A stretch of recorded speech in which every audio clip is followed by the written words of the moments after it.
Hi friends good morning सकाळू सकाळू आज तो कुआडे जाई पारली नहीं कि कहीं काली बहुत लेट्रे शोलु तो लेट्रे ही उठली 5टा बेलू उठी पारली नहीं ये आम जो रोचु से तो निहाती 6टा बेलू जा अंधार था ये कि 6टा बेलू पूरा लाइट से आज उठली जो बाहर को गलिनी ऊपर छात ऊपर को पलि आसली छात उपर मस्त भ्यू नहीं कि मुझे टाइम लैप्स लगे दी येटा आपण मैंने से निहाती देखिए काली सब आसिक घरे मेहंदी लगे एटा तो सेठी लगे आसिक यहाँ संग को एगुटा सब लगे पूरा फ्रेश फ्रेश लगुच सकाल सकाल उठिक सब ये कला मु भाविली जो रुटीनटा माने इे सियाड़े करे नहीं जदि थोड़े बहुत कष्ट होती जो fast fast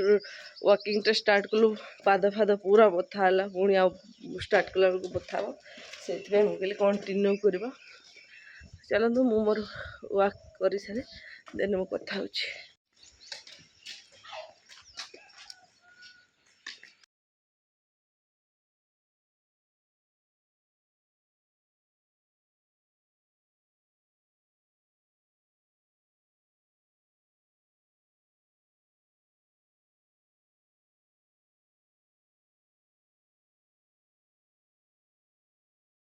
same 45 minute walk कली तापर छिड़ा जाऊ पूरा बहुत दिन पर मैंने मुझे भी भावे कि जापे नहीं ऊपर को टाइम ही मिले नहीं से जाकि माने सनराइज को कैप्चर करने सनराइज कैप्चर बहुत ही बढ़िया लगे मत मुझे से भिडियोटा देखनी जो ये सुट कर देखी सारी मुझे सहित सेयार करी।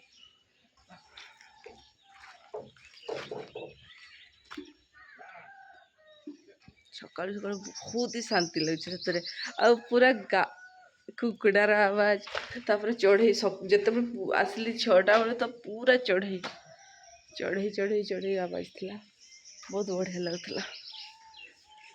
इस समय बुलबे छात उपर देखिए छुआ सहित दीदीर झील भी जड़े उठी जाइए सी भी उठिक मो सहित आसला।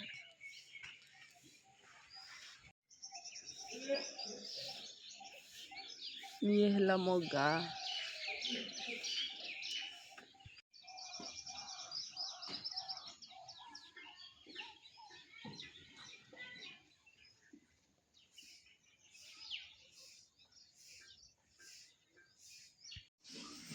सूर्य किरण ये मस्त से मुझे चा पीऊली सकाल सकाल सकाल चा पी सारापर ही मुझे गाधे दी गाधे सारिक आसला बेलू देखली जे खाइबार पूरा अणाई जो मो फेवरेट होटेल होटेल रू आसला नना होटेल रू से बहुत कम खोलुं से होटेल केवे खोलुं तो मिल जाऊँगी। ब्रेकफास्ट कर सारी मार्केट जीव बोधे भाज सागर देखा जाऊ चलते जीवा मुझे शाढ़ी पिंधि शाढ़ी चेंज करे मो शाढ़ी पिंधिकी मार्केट जीवार कंफर्टेबल हो पारे से ड्रेस चेंज कर ये मो गाँ बहुत ही सुंदर लगे मत ऑब्वियसली जार गाँ जहाँ को भल लगे तो समस्ते बिजी थे कई आमको नहीं गले नहीं से आम बाहर सो फास्ट तो भाउज एका जीवार मत कहले गलु भाउज मु पुओ होगी मो पुओ तो घरे थी नहीं जाई नु भाईर पुओ जाइला तो केमी गर्ल्स आउटिंग भी भल लगे तो गलु पार्लर जाइलु पार्लर किसी काम था से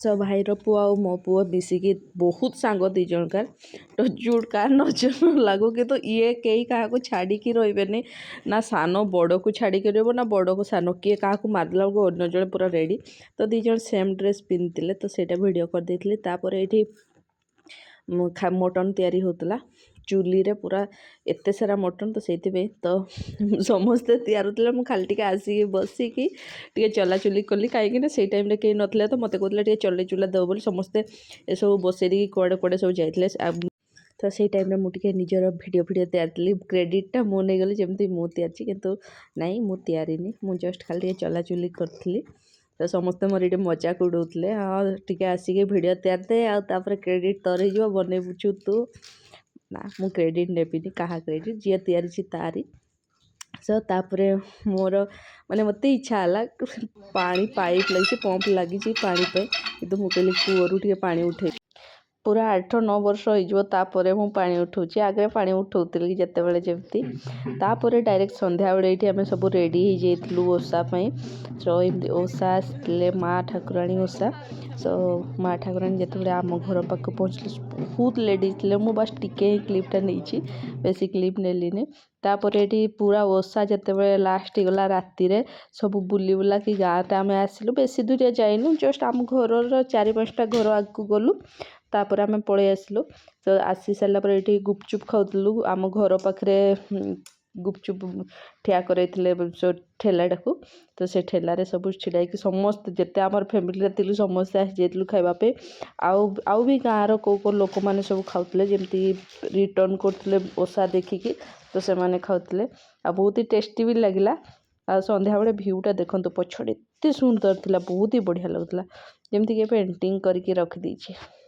ତାପରେ ଥକି ଥୁକାକି ଆସିକି ସମସ୍ତେ ଏଇଠି ବସିଯାଇଥିଲୁ। ଦିଦି ମାନେ ମୋ ଜିଜୁ ଭାଉଜ ଆମେ 2 ଜଣ ଛୁଆମାନେ ସବୁ। ଭାଇ ଖାଲି ଏଇଠି ମିସିଂ ଅଛି, ଭାଇ କୁଆଡ଼େ ଯାଇଥିଲା ବୋଧେ କାମରେ, ସେଇଥିପାଇଁ ସମସ୍ତେ ଏଇଠି ବସିକି ଖଟି କରୁଥିଲୁ। ଆଉ ସବୁଠୁ ବେଷ୍ଟ ଟାଇମ୍ ଏଇଟା ଲାଗେ କାହିଁକିନା ସମସ୍ତେ ଏକାଠି ହେଇକି ରହିବା ବହୁତ କମ୍ ଟାଇମ୍ ମିଳେ, ଯେମିତି ସମସ୍ତେ ଏକାଠି ହେଇପାରୁ। ଆଉ ବୋଉ ବାପା ତ ତାଙ୍କର କୁଆଡ଼େ କାମରେ ଥିଲେ। ତାପରେ ସମସ୍ତେ ଟିକେ ଖଟି ସାରିଲା ପରେ ଚା ଆଣିକି ଭାଉଜ ଦେଇଥିଲେ। ତ ସମସ୍ତେ ଏଇଠି ବସିକି ଚା ପିଉଥିଲୁ। ସେ ଖଟି ମଧ୍ୟରୁ କାହାରିକୁ ବି ଉଠିବା ପାଇଁ ଇଚ୍ଛା ହେଉନଥିଲା। ଫାଇନାଲି ଭାଉଜ ଯାଇକି ଉଠିକି ଚା ଦେଲେ ଯେତେବେଳେ ମୁଁ ଦେଖିକି ଡ୍ରେସ୍ ଚେଞ୍ଜ କଲି। ହପ୍ସ ଆଜିର ଏଇ ଭିଡ଼ିଓଟା ଭଲ ଲାଗିଥିବ। ଯଦି ଭଲ ଲାଗିଥିବ ଗୋଟେ ଲାଇକ୍ ସେୟାର ସବସ୍କ୍ରାଇବ୍ ନିହାତି କରି ରହୁଛି। Bye bye. କାଲି ଗୋଟେ ନ୍ୟୁ ବ୍ଲଗ୍ ନେଇକି ଆପଣମାନଙ୍କ ପାଖରେ ପହଞ୍ଚିବି। ବାଏ। ଆଉ ଏସବୁ କିଛି ପିକ୍ ଆପଣମାନଙ୍କ ସହିତ ସେୟାର କରୁଛି। ଆଜି ଯେଉଁ ଓଷା ଥିଲା ସେଥିରେ ଏସବୁ ଉଠେଇଥିଲୁ ଫଟୋ, ତ ଦେଖିନିଅନ୍ତୁ।